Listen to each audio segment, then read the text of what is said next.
Days after the U.S. joined Israel in launching surprise attacks on Iran, and many American politicians still did not understand the Trump administration's justification. There are times when you go into a classified session and you walk out and you have a better understanding about the gravity of the situation and the rationale behind the military action. This is not one of those times. The administration also failed to convince the public. Most polls show Americans are either skeptical or flat out opposed to this war. But ahead of November's midterm elections, Republicans have been making media rounds trying to quell anger over rising gas prices.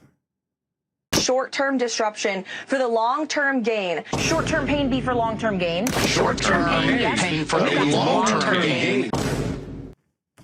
Repetitive messages are often effective messages, and that's in stark contrast to the broader communication strategy. Politico's playbook wrote that, quote, government messaging during times of war is normally incredibly tight, with spokespeople parroting the official lines ad nauseum. There's no freelancing, no divergence of thought is permitted because the stakes are simply too high. Yet the past week from this administration has been the total opposite, and we're witnessing the results. Look at this clip put together by CNN. And we may have casualties. That often happens in war. I don't know if this is technically a war. We didn't start this war, but under President Trump, we are finishing it. This isn't a war. We haven't declared war. The Secretary of Defense, who calls himself the Secretary of War, said today this is a war. We set the terms of this war, from start to finish. Nobody should classify this as war. It is combat operations. War is hell. And to be fair, the Trump presidency is not the first administration to have trouble calling a spade, prompting Reason magazine to make this satirical video. Welcome back to Is It War? World War I. War. Correct. World War II. War. Correct. The First and Second Iraq War. War. They identify as military action. It's a bit like pronouns, except we kill people. All right, how about Libya? War. I'm sorry, that was kinetic action, not a war. Iran. It's a war. We're doing war things. No, not war things. Preemptive retaliatory de-escalation action. No, that's not a thing. It would almost be funny if it wasn't a war or was a war. You get it. And like with any war, there has been propaganda on both sides of the conflict. The White House was criticized for a video that mixed footage from the Call of Duty video game along with clips of American missile strikes inside Iran. And in a case of tit-for-tat trolling, a few days later, Iran released this AI-generated video replacing humans with Legos and blaming the U.S. and Israel for the attack on the girls' elementary school in Manab. That strike occurred during the opening hours of the initial assault on Iran and killed more than 170 people, most of them schoolgirls. Now, the New York Times was one of several newsrooms, including CNN, the Associated Press, Bellingcat, to analyze satellite imagery, verified videos, and other material to conclude that the U.S. was likely responsible. CBS's Face the Nation is one of America's longest-running news programs. Since coming under new ownership, though, CBS has been accused of appeasing the Trump administration. When Democrat Tim Kaine was on, and his interview abruptly ended when he mentioned the school strike. Take a look. Some of the Americans that are still being held in Iran, do you have any idea what is being done to protect them? I do not, and I fear about that. Look, if school kids are being killed in bombing, likely U.S. bombing, although the president and the Secretary of Defense are now trying to invent a claim that it was Iran. If school kids are being killed, I worry about the fate of U.S. citizens who are being held prisoners there. Well, we know the military is investigating that, Secretary Hegseth has said, in regard to the girls' school. We have to leave it there. U.S. officials have tried to distance themselves from the school strike. Donald Trump even suggested that Iran may have bombed itself. The tragedy, though, did not go away. Here's Tucker Carlson, the conservative, contrarian, and conspiratorial talk show host. You have to believe that was accidental, despite the fact it was hit twice, 40 minutes apart. Looks very much like a double tap, which is to say a bombing and then an attack on the people coming to rescue the injured. But as an American, you have to believe this was a tragic mistake. But we have to verify that, because if you wake up in the morning and you're living in the kind of country that thinks it's okay to kill not simply military officers, but their daughters, that country's not worth fighting for. A preliminary U.S. military investigation has since found that the U.S. was responsible, saying it was due to a targeting mistake by military planners. And remember, back in 2016, Republicans said a vote for Democrat Kamala Harris was a vote for war, and a vote for Donald Trump was a vote for peace. Here's Jon Stewart. That's why they voted for him. The doctrine, peace through strength. And now they support Trump for a very different reason.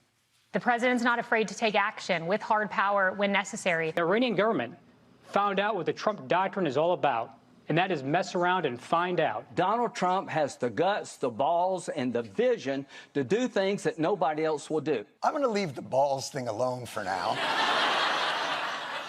But how quickly the right has gone from peace through strength to peace through war. And we're all just along for the ride in a war with no clear purpose, no end in sight. It's all just at the whims of Donald Trump.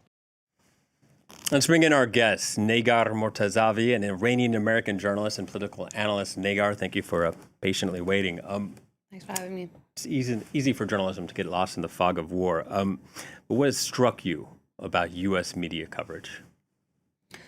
Well, this is something that's not just limited to Iran. We've seen this all the way back to the invasion of Iraq, and now in the past 2 years, when it comes to Israel, the genocide in Gaza. First and foremost, the dehumanization of a population, which of course is part of the political rhetoric coming from officials, but that also leaks into the media coverage. Media, journalists, anchors, taking these comments from politicians at face value, and also not really showing the nuances of these societies that eventually their country ends up bombing or going to war or limited military action with. So I think it starts with dehumanization, and that's a gradual, slow process. And then also the coverage of, for example, the fact that this is a war of aggression. International institutions, the UN, they've called this unlawful. I mean, the reasoning for the war is still not clear for the American people. And I think the media hasn't done a very good job of really articulating and showing some of these contradictions that are coming. You expect this from politicians, of course, but I think the media can have a lot more scrutiny, and unfortunately that doesn't exist when it comes to at least U.S. foreign policy, and especially towards that region. And the kind of coverage of friends and foes of the U.S. is very different. Yeah, it's a very good point about dehumanization, but it's also perhaps somewhat difficult, because what you're dealing with here is a Middle East where you have a lot of restrictions on the press there. So there aren't a lot of images coming out of Iran. So there aren't a lot of faces about who the enemy is or isn't. So how should newsrooms try to combat that dehumanization? Absolutely. I mean, access is an important issue, and also it's a cycle because the coverage is seen as skewed and not very objective. That also contributes to, at least on the case of Iran, I know Iranians say, well, this coverage of us is so bad, we don't want these journalists in our country. And then it turns into a cycle, because I know a lot of well-intentioned American, Western journalists who really are curious and want to go to the country and cover. We just had CNN send someone who did excellent job of reporting on the ground at risk to personal safety.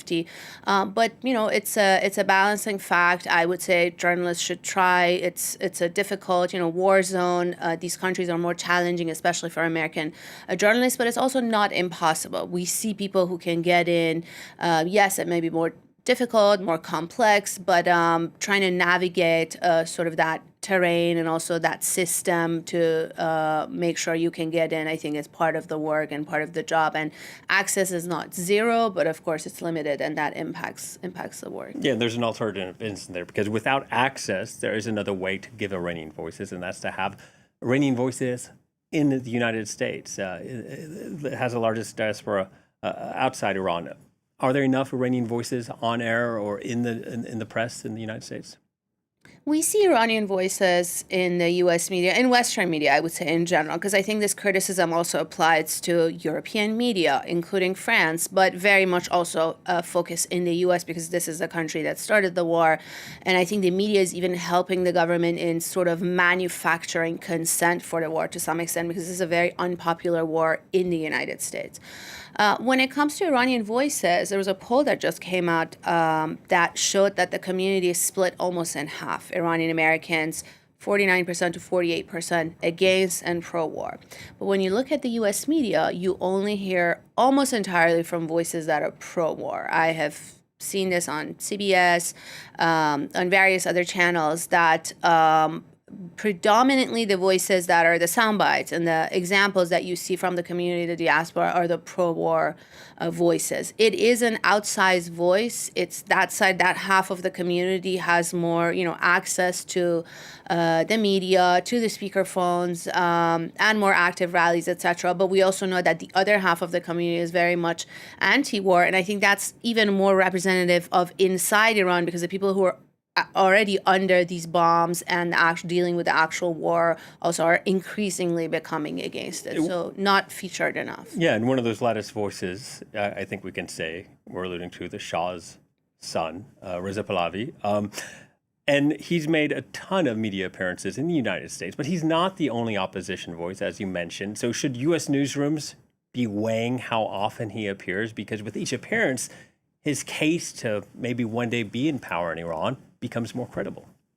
Absolutely. And we know from reporting by Israeli media that the Israeli government has invested in sort of bringing up the popularity of the former Shah's son, and has invested in media appearances, in social media support for him, essentially helping manufacture a popularity level that it doesn't match what you actually... He does enjoy some popularity on the ground and also in the diaspora, but it's a lot more hyped. And yes, absolutely. So the amount of media coverage and presence, interviews, etc., and mentions is just, it doesn't represent what the actual reality is. And part of it is because of this investment and the push to the media and on the social media that I think the various outlets should be mindful of. Running out of time, but really quickly, where should someone go to get the best information on what's happening in Iran then? Well, as you said, it's difficult. I would say diversify your sources of news, so don't rely on just American, just French. There are also Middle Eastern outlets if you can read Farsi or use translation. Iran also has a vibrant media ecosystem, I mean, with some limitations, but a lot of news and information and images are also coming from inside the country, and very brave journalists who are active on social media as well. Negar, we have to end there. Thank you so much for coming in to speak to Scoop. Negar Mortazavi, joining us there. Thank you. That brings us to our quote of the week, and it comes from George Orwell, who's been cited a lot these days. He said, quote, "The war is not meant to be won. It is meant to be continuous." That's it for this edition of Scoop. Thank you for watching. Please stay tuned to France 24.